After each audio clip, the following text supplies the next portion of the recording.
তাইলে আমি যদি বড় বক্তা হই, বড় মুফতি হই, বড় নেতা হই, পুলিশের বড় কর্মকর্তা হই, সেনাবাহিনীর বড় অফিসার হই, জজ হই, ব্যারিস্টার হই, বড় মুফতি, বড় শাইখুল হাদিস, বড় দলের নেতা, এমপি, মন্ত্রী, প্রধানমন্ত্রী যাই হয়ে যায় না কেন, আল্লাহ বলতেছে এগুলো তোমার দুনিয়ার সফলতা না। কোটি কোটি টাকাওয়ালা, বাড়ি গাড়িওয়ালা, এগুলো তোমার সফলতা না। আল্লাহ বলতেছে ফামান যুহজিহা আনিন নার, যে ব্যক্তি জাহান্নামের আগুন থেকে মুক্তি পেল, ওয়া উদখিলাল জান্নাহ, এবং জান্নাতে প্রবেশ করলো, ফাকাদ ফাজ, সেই হলো চূড়ান্তভাবে সফল। চূড়ান্ত সফল কে? যে ব্যক্তি জান্নাতে প্রবেশ করলো। ওয়াল হায়াতুদ দুনিয়া ইল্লা মাতাউল গুরুর। মাতাউল গুরুর হলো, আল্লাহ বলতেছেন যে দুনিয়া তো হলো মাতাউল গুরুর। আমাদের মা বোনেরা, আস্তে আস্তে বলি, হায়েজ নেফাসের সময় এক ধরনের নেকড়া ব্যবহার করে না, টিস্যু।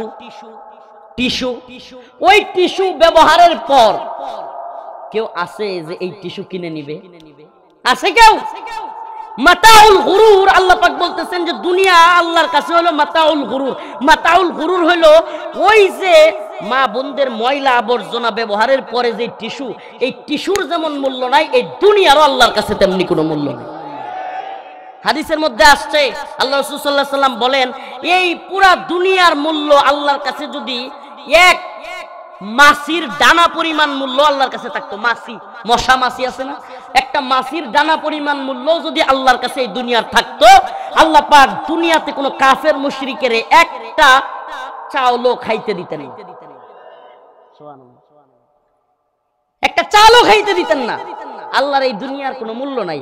এই জন্য এই দুনিয়ায় কেডা বড় হইলো, কেডা ছোট হইলো, কেডা টাকার মালিক হইলো, কেডা বিশাল কিছুর মালিক হইলো,